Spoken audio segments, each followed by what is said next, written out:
Hello everybody, welcome back to Read and Reread. I am Angelia and today I'm doing a tag. It is the Nonfiction November book tag. This is an original tag created by Bookish Travels and I was tagged by Pat from Book Chat with Pat, and I will put links to both of their videos in the notes below.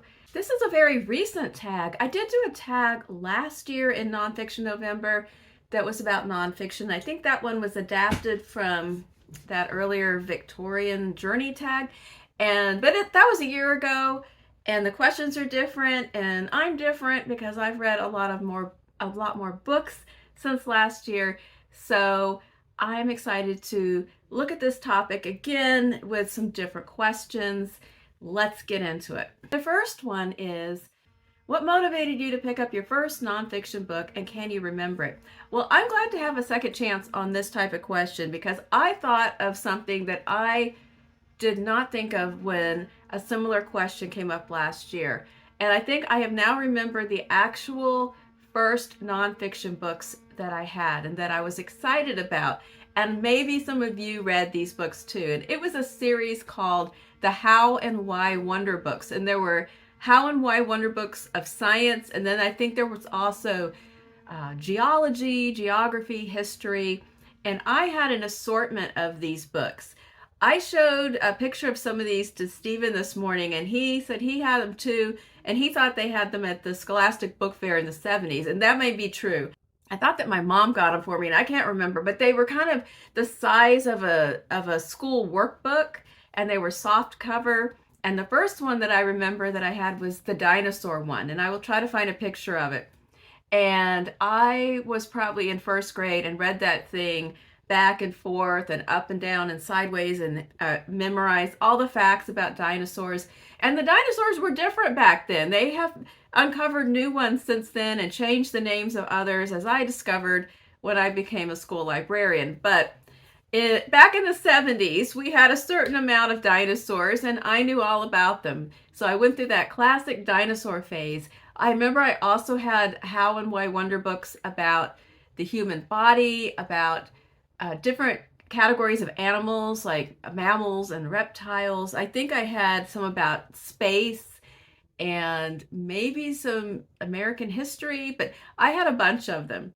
And this was an interesting conversation this morning because Stephen said when he's an artist. So when he was a kid, his nonfiction, the first thing he looked at in a book like this was the quality of the illustrations. They had to be very detailed. He didn't want any impressionistic, watercolory sort of illustrations. They needed to be very photorealistic, very detailed type drawings.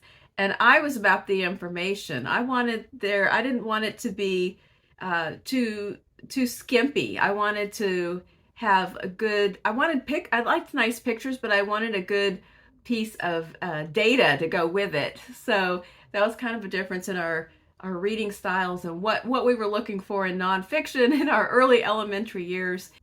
Number two, how do you choose your next nonfiction read? Well, I have a nonfiction TBR. I have two TBRs. I used to just have one, but I started a project for myself this year to read at least one nonfiction book a month, just trying to gently increase my amount of nonfiction reading. And I have read one or two each month this year, and now I have a separate nonfiction TBR. So we're getting near the end of the year, so the TBR is kind of out of control. I mean, here's the fiction. It goes on and on and on and on, and there's lots of highlighting and notes, what I've read, what I'm still looking for. And then we get to the nonfiction TBR, and that goes on for several pages as well. So I will look through that list, and I will look at the events or themes coming up in a certain month and see if there's a book that fits the month and fits my mood. Sometimes I just skim through and go solely by the mood. Sometimes I ignore all of that and just pick out something randomly at the library. It's pretty much the same as my fiction way that I choose. I will confess I will look up and see how many pages the book has, and that sometimes impacts my choice. So I'm already thinking about next year and books I want to read, possibly during certain months, and so that's how I pick. Number 3, do you take notes or annotate your nonfiction books? I just stick tabs in there to remind myself of things that I want to look back on and think more about, maybe before I talk about it in a video, or if I'm reading with a friend. Sometimes I just want to stop and look at all those things before maybe I'm returning the book to the library. I don't write in the books. I haven't really done that since college.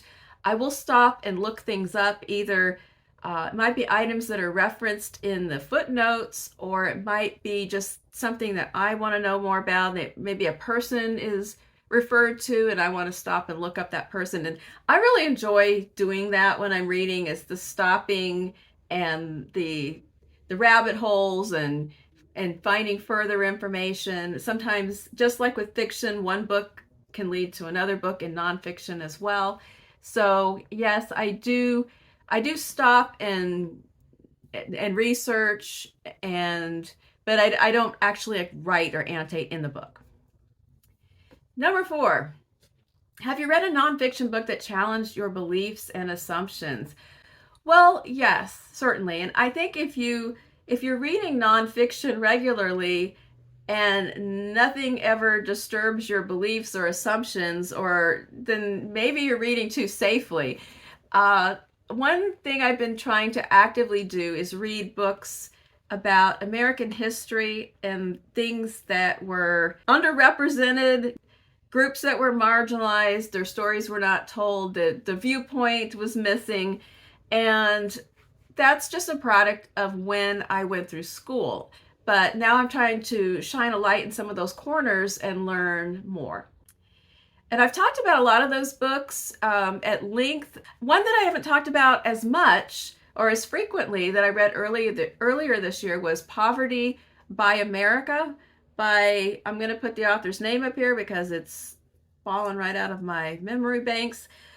I read that book earlier this year, and I was thinking about it again as we move towards this new and kind of frightening administration that's about to unroll. Because this book, Poverty by America, it really did disavow me, or I don't know, disavow me of assumptions, or explain things that I never really thought about. Well, why is it that way? How does it work? And I went back to my journal entry about this, and I'm not going to spend too long, but here's the highlights of what this book illuminated to me. I just made a list of some takeaways when I wrote about it. Poverty is systemic and benefits some people who don't allow for change. So this is a big point in this book, that if something is apparently systemic, that it is operated in a certain way for years and years and years, and that way is harmful or disadvantageous to a group of people, it must be benefiting some other group of people. Everybody can't say that this is a terrible thing, we want it to change, and then nothing ever changes. Somebody somewhere benefits from it remaining the same. And he examines who that is and how that plays into the persistent problem of poverty in America.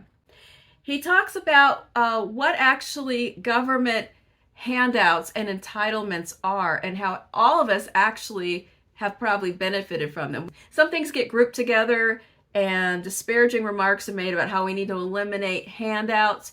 But if you have benefited from Pell Grants and student loans, tax breaks and earned income credit and things like that, you have benefited from government handouts. And this is something that probably some people should have kept in mind when they voted, that if they expected things like Title I programs and Stafford student loans and things like that to remain in place, then maybe you should not have selected someone that wants to abolish the education department and just dismantle all these structures. But that's another topic.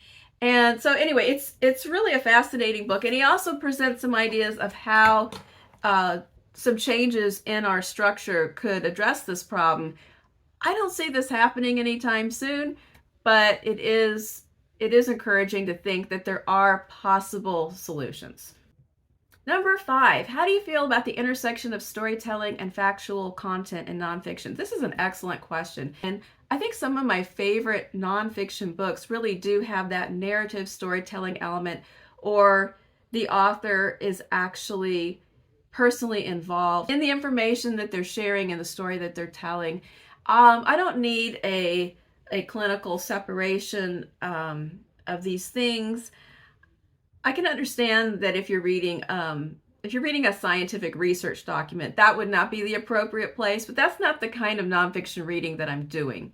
So, for example, I've talked many times about the book How the Word is Passed by Clint Smith, which is a beautifully written book. He's a poet, but this is a nonfiction book where he travels around the United States and visits several major sites of American history and tells us about the undertold stories of African American experience in those historical times. He fills in missing information or corrects commonly held misinformation, but he's there. He's actually there visiting these places. And so his personal experience as a Black man in America is an important part of the narrative. You could write a facts-only write-up about each thing that he discusses, but that wouldn't be nearly as satisfying or as powerful of a book. A couple of books that I have in my collection, authors that I like that do a really great job with narrative. We have The Man Who Mistook His Wife for a Hat by Oliver Sacks. I need to read some more Oliver Sacks. I've read a couple other books. This is the only one I actually have, and I'd like to read it again. But he writes from his experience as a specialist in neurological disorders. He was a doctor throughout his life, but he just writes about a lot of really strange neurological anomalies that he has occurred in his clinical experience in this book. Just his style of writing in general. Another author doesn't really insert himself personally, but his narrative is strong, is Eric Larson, writing historical books about topics that I wouldn't always race out to find. This one's kind of on the more exciting side. The Devil in the White City. This is about the World's Fair in, I don't know, what year was it? It's about the World's Fair being put together in Chicago and a serial killer that came to take advantage of kind of the chaos and the crowd cover. And I mean, one of the creepiest true crime serial killer things you will ever read, and within the context of this World's Fair. Is number 6, is there a topic that you wish authors would explore? Well, because, I mean, I'm not a newbie to reading nonfiction, but I'm a newbie to making sure that I'm reading it regularly, that I am keeping it in the forefront of my mind. So because of this, I have not yet run into a situation where I thought of a topic and then I wanted a nonfiction book and I could not find an adequate resource. Right now, the world is my oyster, and there are plenty of good references about whatever topic I might be thinking about. So, and I think time is on my side for starting so late. I don't think I'm going to run out. Number 7, do you incorporate insights from nonfiction into your daily life? Yeah, I think that happens all the time, and I don't know if I have a ready example of it, but I think that if you're reading nonfiction, and if you have a curious mind, the things that you're reading, you're thinking about them at the time that you read them, but then you're storing them. And then other experiences that you've added to the lens of knowledge and thought that you filter things through. So when you are reading other books, when you are watching the news, when you are looking at art, all of these are times where something you've read and stored up in your mind may come back into play, and it adds into those connective threads. That's something that I love, when I'm doing something or reading something else unexpectedly, or watching a movie, and then I'm like, oh, that's like in that book I read, and I like that. Number 8, choose just one book from your nonfiction collection to highlight. Well, I've talked about a few kind of serious books, so I'm going to end on something that is just kind of absurd and fun. The year was 1982. I was in high school, and on this particular year, there was some sort of snafu where the yearbook was not going to be coming out at the end of the year in time for all of us to get our yearbooks and get them signed. Oh, what a catastrophe. And I'm sure that there was some sort of huge PTA debacle when this happened, because that happened once in my job career, it didn't have anything to do with me, but we had the yearbook delay one year, and it was this, oh, what a drama. We had to make changes. But anyway, this happened once when I was in high school. And so everyone came up with these creative ways to invent a yearbook to get their friends to sign. People handmade things. And here's what I did. I got this book that is completely fallen apart. I have held the cover together with some library repair tape. But I bought this book, The Rock Yearbook 1982. It used to have a sign covering up the word rock and had our high school so that it said the Stafford Senior High School Yearbook 1982. I taped over some people that I didn't like from the world of music. And then on the inside, it's a yearbook. So I wish I still had this set of Rocky Horror cards, but as you see, friends have signed the book. And then I changed it again, the SHS yearbook. And all the pages are falling out. Adam and the ants. And I can really not hold this up very well because it is disintegrating. But all through the book, people have written either their yearbook entries or commentaries on the musicians. It's Debbie Harry. It's actually a really cool book. I may have to try to read some of this again. Somebody decided to, it took a picture of Bruce Springsteen, wrote Sex Pistols on it, just decided to rebrand the band. Somebody fixed Wendy O. Williams. Anyway, every now and then I get this out and look at it again, both at the friends who signed it and the bands and the music. So this was everything I was into, and then the people that I knew. And so that is a book from my shelves. All right, tags of people. Well, so I'm not sure where all this went, but please consider doing this, especially if you have not done a nonfiction video. This is a good one to do. And if you don't have a channel, you can answer any of the questions you'd like down in the comments. I'd love to hear your take on any of these topics. And I hope that you have a great rest of your week. See you soon. Bye-bye.